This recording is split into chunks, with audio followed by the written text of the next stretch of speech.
Yo, what's going on, you guys? Welcome back to another video. Thank you guys so much for tuning in. It's been a minute, but I'm back now. It's summertime finally, and it's just been a rough end of May and start of June, and I'm back to uploading videos daily. Don't you guys worry, but I really appreciate you guys for sticking with me and watching my videos, just being awesome.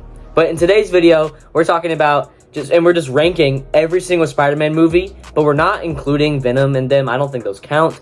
I mean, obviously they're going to be at the bottom of the list regardless, and honestly, this is my opinion. Obviously, I mean, you guys will probably have a different list than me, and that's totally fine. I would love to see you guys' feedback and how your guys' lists will go. Mine might be a little unpredictable. I think I just like a couple movies more than people like them. I think, but obviously, I mean, Venom 2, Morbius, all of them would already be at the bottom, like 8, 9, and 10. That's literally where they would be.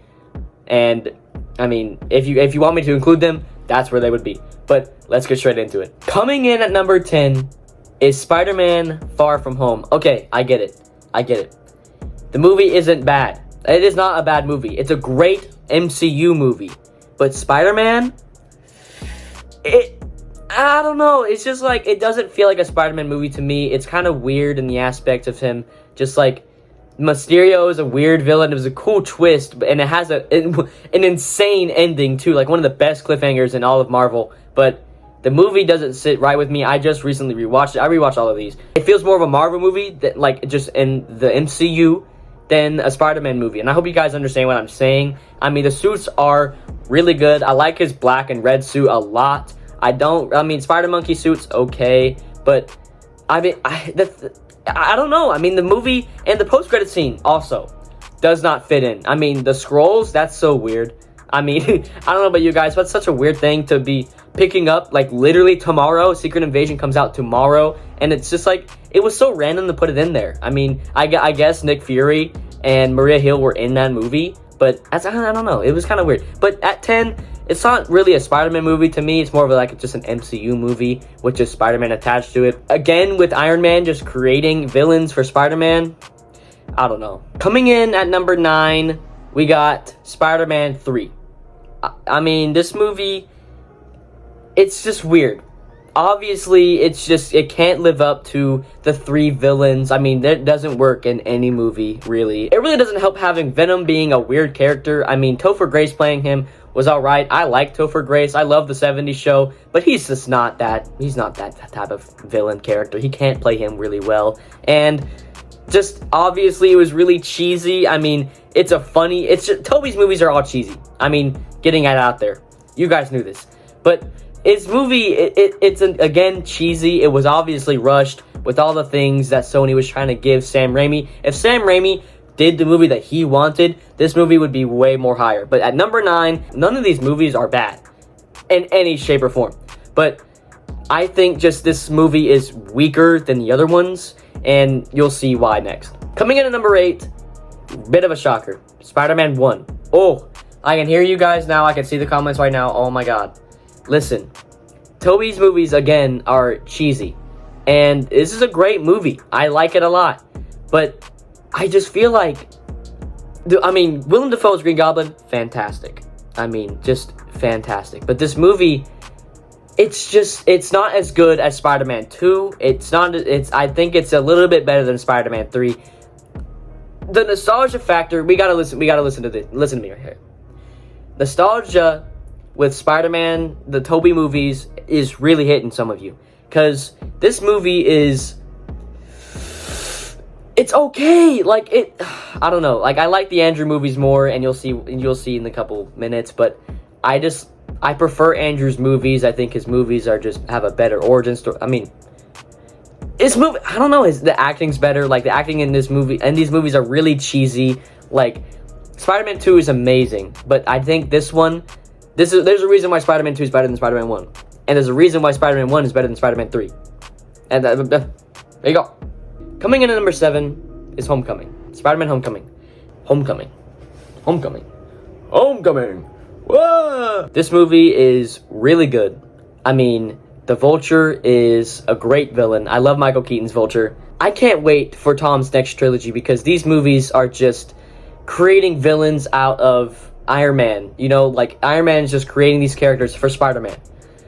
I get it. I mean, it's different in the MCU than it is in like the comics and stuff, but like these movies, Tom's movies until No Way Home are just okay. I mean, I like Spider-Man Homecoming. The suit's amazing. I mean, that homemade suit is fantastic. How he turns into Spider-Man truly is really good and really well written, but I don't like how Iron Man creates his character for him. I don't like it. I mean, it just never happened in the comics and stuff either. I don't know. I just don't like this movie as much as Andrew's movies and the Miles Morales movies, which are fantastic. Coming in at number 6, I think I gotta put Amazing Spider-Man 2 here. I mean, I love this movie so much. I want to put it higher, but I don't know how high I can put it over the rest of them. This movie, again, has the same thing with Spider-Man 3. The villains, the acting is just a little bad. But from the villains. I mean, the villains are just straight up garbage. I mean, I'm glad Jamie Foxx got his redemption in Spider-Man No Way Home. But the best part of this movie is Andrew and Emma Stone's just chemistry on screen. I mean, they're perfect as Peter and Gwen. Spider-Man's web swinging scenes, perfection. The action in this movie, perfection. The CGI, need I say more? I mean, this movie is great. And also one of the saddest scenes in all of Marvel with Gwen dying. It's just, that is a heartbreaking scene, played perfectly. Spider-Man coming back and just redeeming himself and just letting it motivate him and inspire him more. It's amazing. And it was really well played out in No Way Home as well, just as it was continued. I like this movie a lot. The suit, perfect. I mean, I can't say I think the good things really balance out with the bad things. I think that's why it's in the middle of the list. But really, that's what really just tanks it down. This is the villains. It just sucks, but it's a middle of the pack Spider-Man movie. I hate how people are just saying it's so low. It's not cheesy. It's not like terrible. It's a really good watch. When you don't have someone in your ear saying that it's trash and it's horrible, you enjoy it. I mean, that's all I gotta say. Coming in at number 5, TASM 1. I mean, this movie, great origin story. I mean, it was a little different than Tobey's, you know, because Tobey's origin story, that was pretty good. And this one was just a little bit different. And I liked the darker twist to it. It was just, it felt more fresh. Andrew's movies felt way more fresh than Tobey's movies. And I understand that the nostalgia factor of those old movies really hurt you guys a lot. Because it's just, you guys just can't enjoy these enough. Because you're all like, Tobey's movies are so much better. When you just watch these movies without just thinking about Tobey's movies, you enjoy them more, I think. I really love the suit. The Lizard is not a terrible villain. And again, Andrew and Emma Stone's chemistry on screen is just amazing. Action, again, amazing. Andrew as a Spider-Man he's my favorite Spider-Man. He's a really good Spider-Man. And this movie is just a chill movie. It's a really good, easy watch. I think it's just a better origin movie than Spider-Man 1. And it's just a better movie than all of the other movies. Like, it's a better Spider-Man movie than the other Spider-Man movies ranked below it. Number 4, it's a huge shocker. I mean, Spider-Man 2 is a great movie. It's so good. Doc Ock oh my gosh, Doc Ock is such a great villain in this movie. The web swinging scenes are amazing. The action is also amazing. The train scene, perfection. And just, this movie is just amazing, but it's just not as strong as the other 3 Spider-Man movies. It's cheesy, just a little cheesy. I really love just everything about this movie. This movie is one of the perfect Spider-Man movies ever made, and that's why it's been number 1 for so long. The recent movies that have come out just really hurts this movie because they do Spider-Man better, and they tell us better Spider-Man story than Spider-Man 2, if you guys get what I'm saying. But Spider-Man 2 at number 4, don't get me wrong, it's one of the better Spider-Man movies ever made. And and one of the better Marvel movies ever made. But it's got to be number 4 when it comes to Spider-Man movies. Number 3 is Into the Spider-Verse. This is where I got to put it. This movie is fantastic. A great entrance and introduction to Miles Morales into, like, basically the MCU. And just what a redemption story for Sony Pictures. Just completely coming back after just making terrible movies like the Emoji Movie and just other ones that I can't think of the top of my head, but they made pretty bad ones. They come out with this one, and it's just the soundtrack, the visuals, the animation style. It's insane. And the voice acting is also amazing. And how they deal with the Spider-Verse, it's just perfection. And how just one of the most heartbreaking scenes in all of Spider-Man movies is just when Peter, the main Peter, dies, and it's just powerful. It really hits you.